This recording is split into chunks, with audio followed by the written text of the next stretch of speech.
Hello and welcome to session 14 of the programme. It's the last one. I hope you've enjoyed all the sessions so far and you've learnt a lot about yourself. I've thoroughly enjoyed putting this programme together and filming it. It's been absolutely great. Millie is here, so you can probably hear her purring. She's a lot happier than she looks. So we're going to look at some more coping mechanisms for dealing with anxiety, and then we're going to have a recap of everything that you've done through the programme so that you can remind yourself how far you've come. So first of all, I'd like to remind you of the triangle diagram that helps us to see what we're thinking, feeling and doing. So the first thought that comes into our head, we cannot change because it's automatic. But we can change the thoughts thereafter. So if our thoughts are going out of control and we're getting anxious or in a low mood, then we need to look at what the thoughts are, the emotions that are attached to it and the behaviours that may have changed. That way we can see exactly what's gone on and we can stop it by changing the new thoughts, changing the behaviours or working on the emotions themselves. So remember, that diagram is a very easy way to write down what's going on and see where to change something so that you stop the cycle getting too negative. Secondly, I'd like to recap on some of the things that will help us to feel balanced and content. The building bricks of contentment. Routines, sleep, a good sleep, exercise, food, enough water, belonging, purpose, hobbies and interests, and a social life, whatever kind of social life that you need. Those are the building blocks of feeling good in yourself and stable. Another thing that we can utilise is our creativity. So we can express our creativity in very many ways. It could be playing a musical instrument. It could be painting. It could be a hobby like knitting or crochet. All sorts of ways that we can be creative, including creative writing as well. So even if you think you're not creative, maybe you haven't tried the right thing. And if you do have things that you're already using your creativity for, then that's great. So we can use creativity to make us feel good, to give us purpose and to see something at the end of it. But also we can use creativity to express ourselves and to look into ourselves to find some answers. So for example, I once had a client who could not tap into his emotions. He couldn't verbalise them. However, when he brought in some drawings that he had done, I asked him about the drawings and all sorts of other parts of his story and his emotions started to come out. And we were able to explore them more. You'll find that many a painter, particularly those who do self-portraits, are expressing themselves in some way. Those like Frida Kahlo, for example. So think about how you can be creative or utilise your creative mind to tap into yourself, enjoy your time, your pastimes, and maybe find out a little bit more about you. So as you can see, Millie has now moved to the top of the chair. I'm going to now talk about risk and non-risk. So, to risk or not to risk? That is the question. What does risk mean? And what does it mean to not risk? So we could say on one hand, to risk is, or it's going to cause problems, it's going to be a big change. That's what we kind of see risk as. It's got a negative connotation to it. Not to risk always sounds a little bit more comforting because it means we don't have to do anything. But it depends on what context we're talking about. So if we are stuck in a rut with something and we want to change it, we have a dream of doing something different, we could say, well, to risk would be to change it. What will that be? Something new. Who knows exactly what's going to happen? And to not risk would be to stay the same. The problem with that is that if we stay the same, but we really want that dream to happen or something different to happen, then we're restricting ourselves by not taking a risk.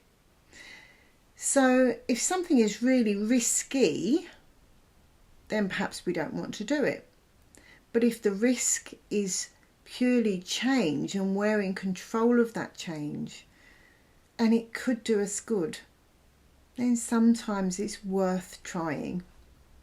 So to risk or not to risk are equal. To stay the same isn't always the best way. Sometimes it is, but not always. Thinking about doctors, changing the subject a little bit. If you do need some extra help with anxiety or low mood, you can always go to see your doctor or healthcare specialist, and I would encourage you to do so. Medications are not always the answer, but they can give breathing space if necessary. Let's not forget those words, I should. Replace it with I could, I would, I might. Anything that's more positive, because should can be used, but very often we're using it in a negative context. I should be doing this, but I'm not, and I feel guilty. They should be doing that, therefore I'm unhappy. All these shoulds. Sometimes it's just a case of they are not or I am not. Simplify it and try to avoid guilt and shame where possible.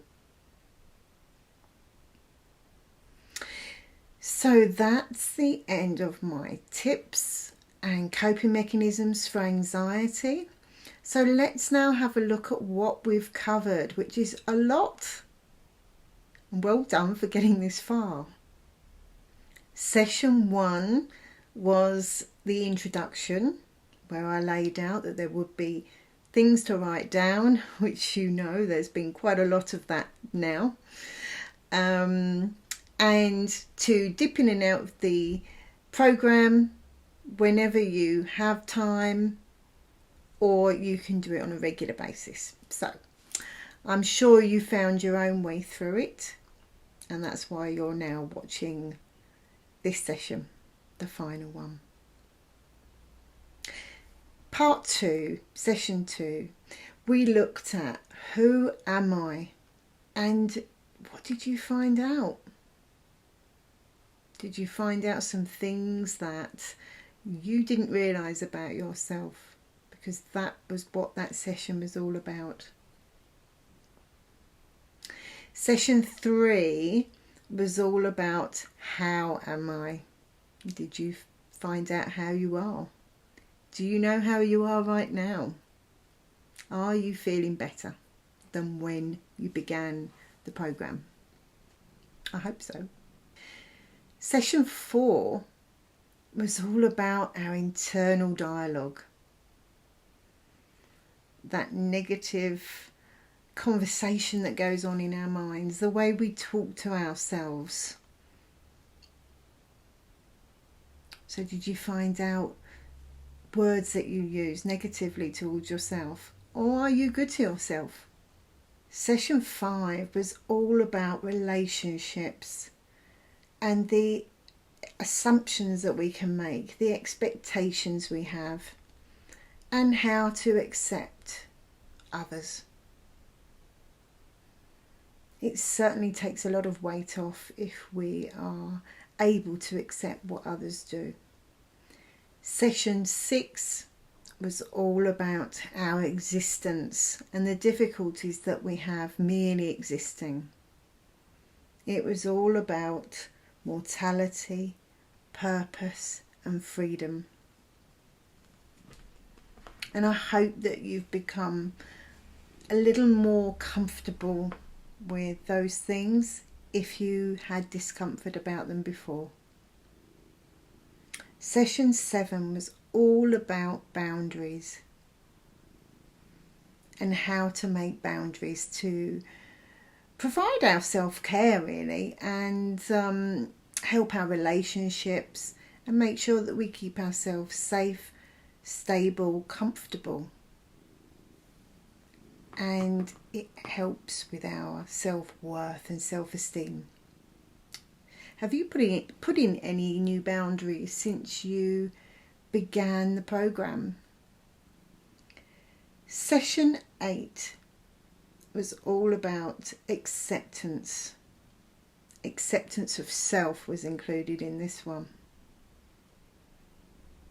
And the reason I also dedicated a session to it is because acceptance is so important, particularly if we're to combat anxiety. The more we can accept, the less we get wound up, angry, frustrated. And as we said, it's not about accepting or condoning or forgiving things that are unacceptable. It's about accepting the general things in life, those niggles. Session 9 was all about comparisons and social media and how, looking at how the grass is greener, that whole idea that the grass is greener over the other side. Well, as we just mentioned about to risk or not to risk, sometimes we want to go and have a look and sometimes it's a good idea. But not to sit and think about others and what they've got and that we're in a worse position, so that we create a divide and we feel sorry for ourselves. Session 10 was all about self-esteem and assertiveness. Have you become more assertive in some areas of your life? How is your self-esteem now? Is it better than when you began the program? I wonder if you could think about all the things that have changed since the beginning of the program, so you can see how far you've come. In session 11, we looked at other causes of anxiety. I wanted to highlight those so that you could be aware of certain environments or certain things that can cause anxiety. It's not always about avoidance, but it's about knowing. Then we went on to sessions 12, 13 and 14, this one, which looked at, in 3 parts, other coping mechanisms and ways of working with anxiety and to combat anxiety. So in session 12, we looked at positive psychology and mindfulness a bit more, how to turn things into a positive rather than a negative, and how to be mindful to live our best lives in the moment. In session 13, we looked at self-care and what it is and how individual it needs to be for you. How's your self-care? I hope it's improved. And this session, of course, we looked at some more ideas around dealing with anxiety. So I hope that recap helps you to see just how far you've come by completing this program. And I want to say another well done. I hope you've learnt some things and you'll be able to utilise these tips now and into the future. Big well done to you. And a big goodbye from me. I wish you all the best in your future. Go and live your best life. Bye.